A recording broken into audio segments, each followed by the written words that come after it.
السلام عليكم ورحمة الله وبركاته، ازيكم عاملين ايه؟ يا رب تكونوا جميعا بخير. النهارده ان شاء الله هنعمل مع بعض كوفية رجالي. الكوفية دي عايزة اقول لكم اسهل ما يكون. حتى لو مبتدئة هتنفذيها بكل سهولة وتطلعي احلى كوفية. ان شاء الله هنعرف كده الخطوات مع بعض واحدة واحدة. كمية الخيط اللي انا استخدمتها في الكوفية دي كانت 300 جرام. ده كان خيط ستوك. شايفين الغرزة جميلة ازاي؟ وهستخدم إبرة مقاس 5، يعني أنا في الكوفية دي استخدمت إبرة مقاس 5. طول الكوفية 180 سنتي بدون الشراشيب. العرض 15 سنتي. فيلا كده بقى بينا نبدأ ونشوف هنبدأ نشتغل الكوفية ازاي ونشوف الخطوات مع بعض واحدة واحدة. بس بفكركم قبل ما نبدأ، لو لسه بتشوفوني لأول مرة وحابين تستفيدوا من المحتوى اللي بقدمه، ما تنسوش تعملوا اشتراك في القناة وكمان تفعلوا الجرس علشان يوصل لكم مني إشعار أول ما انزل أي فيديو جديد. كمان بقى ما تنسوش لو الفيديو عجبكم تضغطوا لي على اللايك وشير، وكمان تشجعوني بكومنت. يلا بينا نبدأ ونقول بسم الله. احلى حاجه كمان في الغرزه دي ان هي مش بتحتاج عدد معين او ان احنا نرتبط بعدد معين من السلاسل.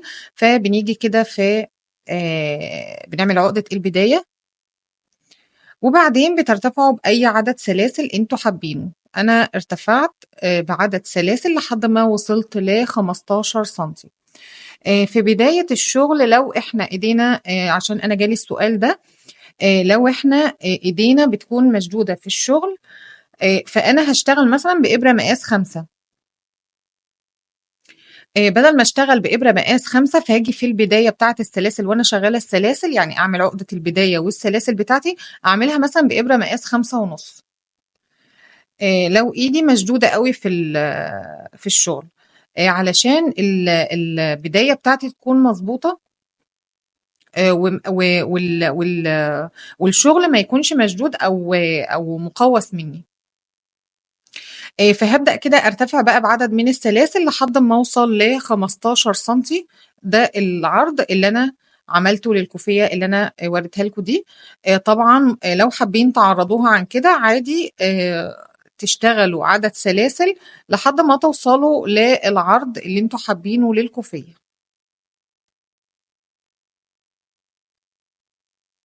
خلاص انا هكتفي كده بالعدد ده. خلاص كده وصلتوا ل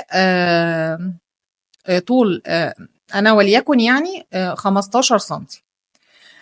هبدأ ان انا اعمل ارتفاع 3 سلاسل، 1 2 3. وهاجي في السلسلة الرابعة. طبعا احنا عارفين ان احنا لما نيجي نشتغل كوفيات او اي حاجة نحب ان احنا نشتغلها في ظهر السلسلة، بحيث ان يبقى حرف الفي في طرف الشغل كده شكله حلو. فهنروح في ظهر السلسلة الرابعة، 1 2 3 4. هلف بقى السلاسل كده وابدأ اشتغل في الطلعات بتاعة في ظهر السلسلة. فهبدأ ان انا اجي كده في السلسلة الرابعة وادخل تحت الحلقة كده، وبعدين اعمل غرزة عمود. السطر الاول ده كله من غرزة العمود بلفة.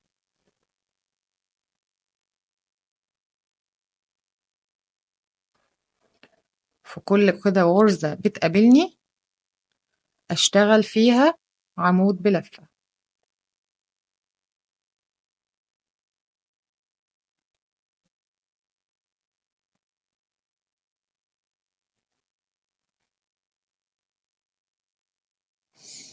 كمان ميزة الغرزة دي انها غرزة مقفولة،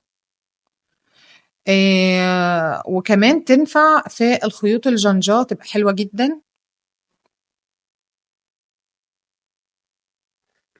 فوق كل غرزة كده اشتغل غرزة عمود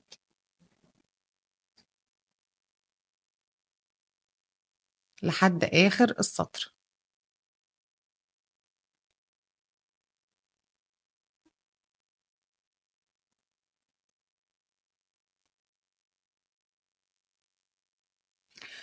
كده أنا اشتغلت أول سطر من غرزة العمود أو عمود بلفة. فهاجي هنا بقى في السطر التاني هرتفع سلسلتين وهلف الشغل كده. أول عمود ده أنا خلاص اشتغلت فوقه السلسلتين، فمش هاشتغل عليه تاني. هاروح بقى للعمود التاني ده، هابدأ أشتغل عمود أمامي. العمود الأمامي إن أنا بادخل كده من ورا العمود وبابدأ إن أنا أشتغل غرزة عمود، ده اسمه عمود أمامي أو بريد أمامي. الغرزة اللي بعدها هاشتغلها عمود خلفي، هالف الخيط كده واجي من ورا، يعني خلفي يعني باجي من ورا، من ورا العمود كده، وادخل العمود يبقى شايفين على الإبرة من ورا، واسحب الخيط واطلع، وبعدين اشتغل غرزة العمود بتاعتي. الغرزة اللي بعدها هاشتغلها عمود أمامي. الغرزة اللي بعدها عمود خلفي، يعني باجي كده من ورا واشتغل عمود خلفي. الغرزة اللي بعدها عمود أمامي. يبقى أنا السطر التاني بشتغله بالتبادل ما بين العمود الأمامي والعمود الخلفي.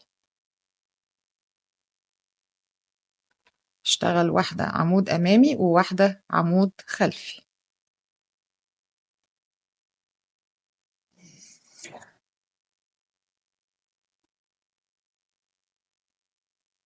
الغرزة دي تشبه شوية غرزة جبال القلب، بس حاسة ان دي اسرع من جبال القلب في الشغل بتاعها، يعني واحنا شغالينها حاسة انها بتنجز اكتر من غرزة جبال القلب. كده انا جيت لاخر السطر، عملت عمود امامي، الغرزة اللي بعدها عمود خلفي، وما تنسوش تشتغلوا في الارتفاع ده غرزة عمود. يبقى انا اخر غرزة بشتغلها غرزة عمود. ده كده السطر التاني. السطر التالت بقى هرتفع سلسلتين وهاجي ألف الشغل كده.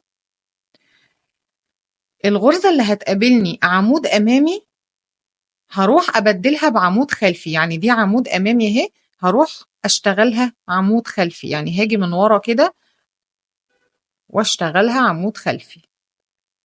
طيب العمود الخلفي ده عمود خلفي اهي، شايفين داخله لجوه اهي، هاجي هنا اشتغلها عمود امامي، يعني اخدها من قدام كده واشتغلها عمود امامي. الغرزة اللي بعدها عمود امامي اهي بارز، هروح من ورا شايفين وباخده من ورا كده واشتغله عمود خلفي. طيب العمود اللي بعده عمود خلفي هشتغله عمود امامي، اخده كده من قدام واشتغل فوقه عمود امامي. الغرزة اللي بعدها عمود امامي اهي، هشتغلها عمود خلفي.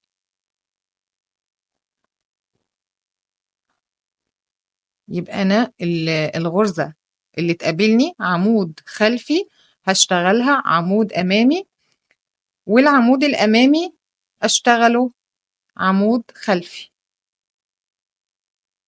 يبقى انا السطر الثالث ببدل العمود الامامي اشتغله خلفي، والعمود الخلفي اشتغله امامي.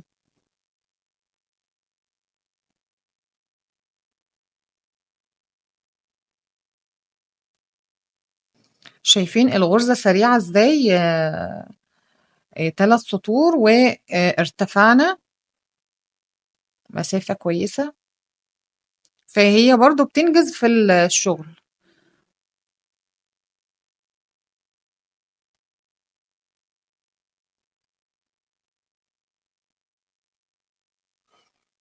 وهنا عمود امامي هشتغله خلفي. ما تنسوش ان اخر غرزة هنا اهي وبعدها الارتفاع، اوعوا تنسوا تشتغلوا في الارتفاع علشان الكوفية ما تكتشفوش بعد ما تطلعوا بعدد من السطور انها نقصت او بقت جاية بميل، فخدوا بالكم ان في هنا لسه الارتفاع، وفي غرزة قبل الارتفاع دي كانت خلفي هشتغلها امامي، والسلسلتين الارتفاع دول اشتغل فيهم عمود. يبقى انا ببدأ السطر بتاعي بسلسلتين ارتفاع وبنهيه بغرزة عمود. شايفين الغرزة جميلة قوي ازاي؟ طيب هرتفع سلسلتين وهلف الشغل. اول عمود مش بشتغل خلاص عليه لاني انا اشتغلت سلسلتين بمثابة عمود. الغرزة اللي بعدها دي اللي هي تاني غرزة هي غرزة عمود خلفي، هاجي هنا اشتغلها عمود امامي. يبقى هي دي الغرزة بتاعتنا النهاردة، العمود الامامي هروح اشتغله خلفي. يبقى انا كل سطر ببدل ما بين العمود الامامي والعمود الخلفي، لما الغرزة تقابلني عمود امامي اشتغل عليها عمود خلفي، والعكس في العمود الخلفي اشتغله عمود امامي. العمود الامامي اشتغل عليه عمود خلفي، العمود الخلفي اشتغله عمود امامي، الامامي اشتغله خلفي، الخلفي اشتغله امامي، الامامي اشتغله خلفي، وبنكمل كده لاخر السطر. غرزة سهلة سهلة سهلة جدا. مستنية رأيكم في التعليقات، وتقولوا لي رأيكم كده في الكوفية.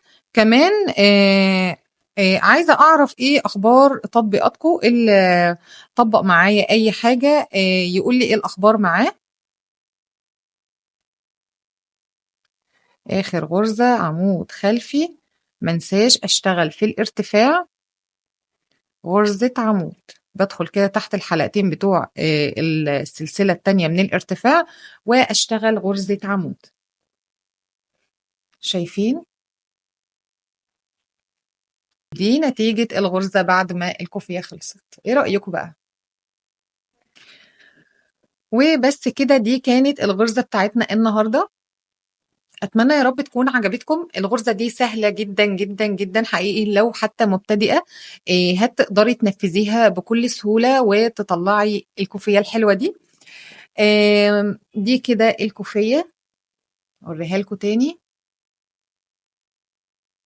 طبعا الطول والعرض بتتحكموا فيه زي ما انتوا حابين، يعني اللي عايز يكبر عرض الكوفية بدل ما هي 15 يخليها 18 20. العرض ده راجع لكل واحد وما هو حابب يكون عرض الكوفية. كمان الطول انا عاملاها 180 سنتي بدون الشراشيب، يعني انا ما قستهاش بقى بالشراشيب، بس هي من غير الشراشيب 180 سنتي. فطبعا كمان طول الكوفية ده انتوا كمان تقدروا تتحكموا فيه زي ما انتوا حابين. ده كده كان الفيديو بتاعنا النهارده. اتمنى يا رب كده يكون عجبكم. ما تنسوش لو عجبكم الفيديو تعملوا لي لايك وشير وتشجعوني في كومنت. كمان بفكركم بقى ان القناه بتكبر بيكم، فلو لسه ما اشتركتوش في القناه يا ريت تشتركوا في القناه، وكمان تفعلوا الجرس علشان يوصل لكم مني اشعار اول ما انزل اي فيديو جديد. اشوفكم بقى في فيديو جديد. باي باي.